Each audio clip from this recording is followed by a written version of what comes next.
अस्सलाम वालेकुम beautiful people, welcome back to my channel. I hope कि आपका वीकेंड बहुत अमेजिंग गुजरा हो। हम सबके तकरीबन वीकेंड्स सेम ही होते हैं, जो हाउस वाइफ्स होती हैं और जो वर्किंग वुमेन्स होती हैं उनके और तरह के होते हैं। लेकिन ये वाली जो मैं वीडियो आप लोगों के साथ शेयर करने वाली हूँ ना, इससे सब रिलेट कर पाएंगे, हाउस वाइफ हो या वर्किंग वुमेन हो या कुछ भी, कोई भी आपकी सिचुएशन क्यों ना हो। एक सैटरडे या संडे का दिन ऐसा आता है कि आपके पास, मुझे कोई जल्दी नहीं होती, एटलीस्ट मैं अपना लेमन पानी सुबह सुबह उठ के एंजॉय करती हूँ। इसको मैंने काफ़ी अरसे से वैसे छोड़ा हुआ था और अब मैं दोबारा से ट्रैक पे आ रही हूँ अपनी रूटीन लेके। लेमन के बहुत ज़्यादा फ़ायदे होते हैं। जो इसका सबसे बेस्ट फ़ायदा है, इम्यून सिस्टम आपका बहुत स्ट्रॉन्ग कर देता है। जैसे अभी सर्दी आ रही है, सर्दी में हर बंदे को खांसी ज़ुकाम, तो इससे भी काफ़ी हद तक बंदा बचत कर सकता है। आपकी स्किन शाइन करती है, आपको पिंपल्स से छुटकारा मिल सकता है, आपकी विटामिन सी की कमी भी काफ़ी हद तक इससे पूरी हो सकती है और आपका हाजमा जो है ना उसको भी बेस्ट करता है। खैर, आराम से इधर उधर लटक लुटक के हमने अपना पानी ख़त्म किया। उसके 1-1.5 घंटे के बाद फिर आ गया हमारे नाश्ते का टाइम। ये यहाँ पे भी कुछ लेट ही हो रही थी। ये रहा मेरे हस्बैंड का सैंडविच और एक है मेरा, और मेरा साथ भरा हुआ चाय का कप। मतलब 10 बजे तक आपका जो है ना वो नाश्ते का सेशन चल रहा होता है। वीकेंड की एक यही पॉजिटिव चीज़ है, बिला वजह रात को देर तक जागना। खैर, मैं जागती हूँ, मैं ये नहीं कहूँगी कि मैं नहीं जागती, लेकिन मेरी जो हद है ना वो 12 बजे होते हैं। 12 बजे से पहले पहले मैं सो जाती हूँ। वीकेंड आया तो इसका ये मतलब हरगिज़ भी नहीं है कि आप बस किचन में ही घुसे रहें, किचन में ही काम करते रहें, या फिर बच्चों को बस आपने एक माइंडसेट बना लिया कि बच्चों को एंजॉय करवाना है, बच्चों के साथ ये करना है वो करना है, आपकी अपनी ज़ात कहीं दूर चली जाए। ऑफकोर्स करनी चाहिए ये चीज़ें, लेकिन सबसे पहले ख़ुद को रखें। आप फ्रेश होंगी, आप खूबसूरत होंगे अंदर से बाहर से, तो यकीन करें आपकी लाइफ खूबसूरत होगी। सेल्फ़ मोटिवेशन आपको यहीं से मिलती है, जब आप ख़ुद अच्छा महसूस करते हैं। अगर आपके पास पूरे वीक में टाइम नहीं ना होता, वीक में आप 2 से 3 दफ़ा ये नहीं कर सकते, तो एटलीस्ट वीकेंड पे एक दफ़ा ही खुद को टाइम दे लिया करें, अपनी स्किन को टाइम दे लिया करें। अगर आपके पास घर में ये रेमेडीज़ बनाने के लिए टाइम नहीं होता, तो आप मार्केट्स में से डिफरेंट तरह के फेस पैक, फेस मास्क लेके आ सकते हैं, वो भी आप लगा सकते हैं। यकीन करें, इन पे इतना टाइम भी नहीं लगता। हमारी जो सबसे फर्स्ट प्रायोरिटी है ना, वो हमारी अपनी ज़ात होनी चाहिए। ये वाली जो आप मेरे हाथ में देख रहे हैं ना, ये मुझे किसी ब्रांड की मिला था, रेटिनॉल मिला था मुझे एज अ सैम्पल। तो आज मैं ये यूज़ करने वाली हूँ। फेस पैक मैं मुंह पे लगाने वाली हूँ, वो उसके ऊपर सारे वो लिखा हुआ है कि आपने किस तरीके से यूज़ करना है। इसके बाद मैं अपने नेल्स सेट करूँगी, और नेल्स अपने सेट करने के बाद मैं जो अपने नेल्स है ना उनके ऊपर ये वाला ऑयल लगा दूँगी। इससे भी आपके जो नेल्स बहुत ज़्यादा ड्राई होते हैं, टूटते रहते हैं, तो काफ़ी हद तक आप इस चीज़ से भी छुटकारा पा सकते हैं। और हार्डली आपको आधा घंटा लगता है, आप इस सारे प्रोसेस से फारिग हो जाते हैं। अभी करते हैं अपने किचन का रुख और एक बनाते हैं आज बहुत ही मज़ेदार यमी सा लंच। ये लंच होगा, ये डिनर में भी चलेगा और मे बी नेक्स्ट मॉर्निंग भी ये चल जाए। मुझे आप लोगों के बारहा क्वेश्चंस आते हैं जब भी मैं मैदा या केक, इस तरह की कोई भी मैदे से रिलेटेड चीज़ बना रही होती हूँ ना, तो आप के ही क्वेश्चंस आते हैं कि बताएं, पैकिंग दिखाएं कि कौन सा है। तो स्टार्ट में जो आपने पैकिंग देखी, ये कॉफलैंड मार्केट की है, आपने इस पर टाइप देखना है। वाइसन मेरे इसको डॉच में कहा जाता है। कोई मुश्किल ये नहीं है, आप हर मार्केट से ही सरेआम मिल रहा होता है जब भी जाते हैं चीनी के साथ पड़ा होता है। 405 मेरे ख्याल से इसकी टाइप है। तो नान मैं बना रही हूँ। आटा मैंने लिया है नान बनाने के लिए, यानी कि मैदा। उसके अंदर डाला हमने नमक और ड्राई ईस्ट डाला। आपको फ्रेश पीस मिल जाता है, लेकिन ये हेफ़े मैं डाल रही हूँ आपकी आसानी के लिए। मैंने चीज़ें भी सारी दिखा दी हैं।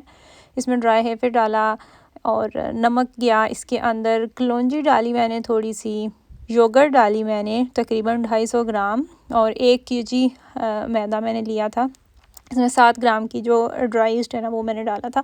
अब ये आसानी के लिए बता रही हूँ, वरना मैं तो अंदाज़े पे बनाती हूँ। अंदाज़े मेरे तुक्के मेरे जिंदाबाद, कभी भी कुछ ख़राब नहीं हुआ। और इसके बाद आपने नीम गर्म दूध लेना है, उसके साथ आपने इसको गूंद लेना है, दैट्स इट। इसके अलावा इसमें कुछ भी नहीं मैं डालने वाली। योगर्ट और दूध से क्या होता है कि आपके नान एक्स्ट्रा किस्म के सॉफ्ट बनते हैं, मतलब बहुत ही मक्खन की तरह, मलाई की तरह बनते हैं, ड्राई नहीं होते। इस तरीके से आपने किसी भी रैपिंग शीट के मदद से आटा जो है ना इसको साइड पे कर देना, ऊपर से इसको बंद कर देना है, और 2 से 2.5 घंटे के अंदर अंदर आपकी जो डो है ना वो नान बनाने के लिए रेडी हो जाएगी। इसके साथ साथ हम अपनी मशीन को भी क्लीन कर देंगे, अपने वर्किंग टॉप को भी क्लीन करते रहेंगे, ताकि बहुत ज़्यादा बाद में मैस ना बने। खैर, आटा हमारा यहाँ पे रेडी हो चुका है। वैसे मैंने जो चीज़ें बनाई थी ना, मैंने डिटेल के साथ बनाई थी।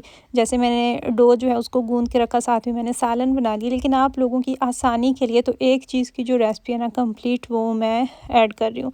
तो यहाँ पे सबसे पहले हम पेड़े बना के रख लेंगे। वो जो आपको कॉर्नर में तंदूर नज़र आ रहा है ना, ये तंदूर भी काफ़ी पुराना है, मैंने यहाँ से एशियन शॉप से ही लिया था। इसमें नान और पिज़्ज़ा बहुत ज़बरदस्त बनता है और यही दो चीज़ें बनाने के लिए मैं इसको यूज़ कर रही हूँ। नान अगर ड्राई हो जाते हैं ना, तो नान की जो आपने क्रस्ट रखनी है ना, यानी कि जो रोटी है ना, वो आप उसको बहुत पतला नहीं बेलें। रोटी अगर आप थोड़ी सी मोटी रखेंगे ना, तो भी आपके नान ड्राई नहीं होंगे।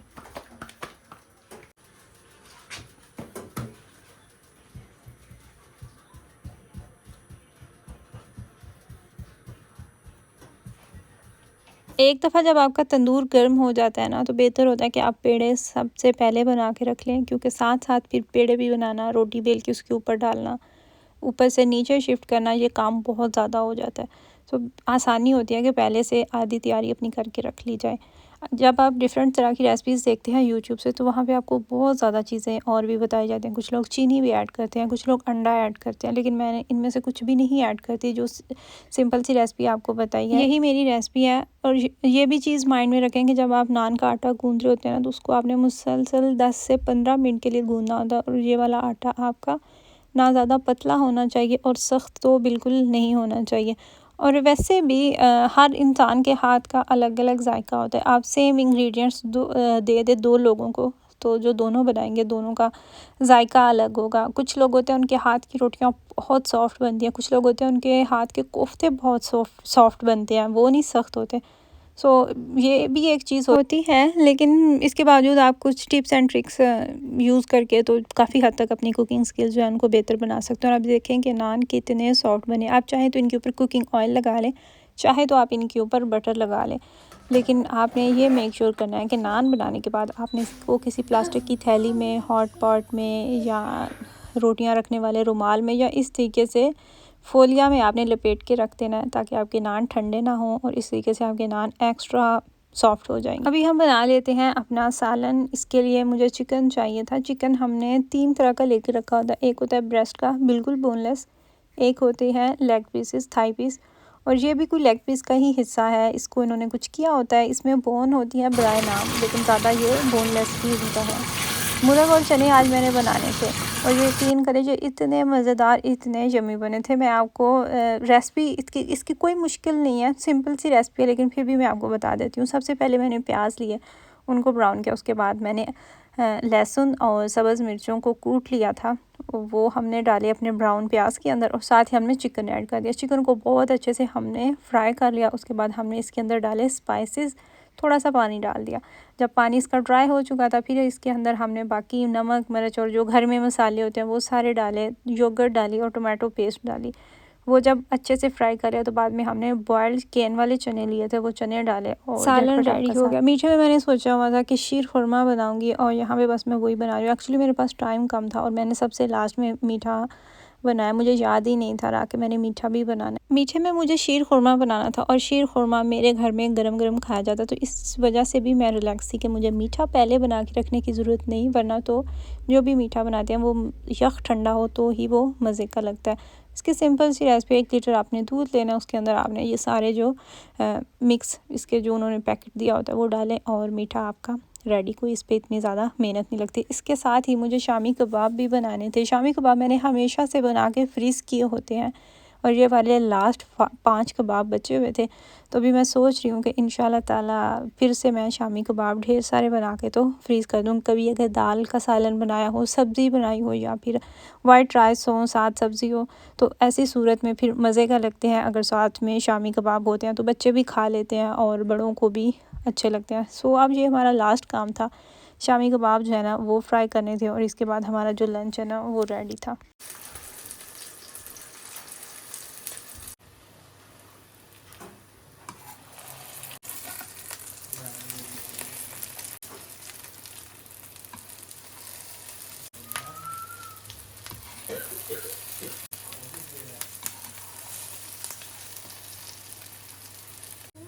टेबल पे जगह बनाए, खाना बन गया।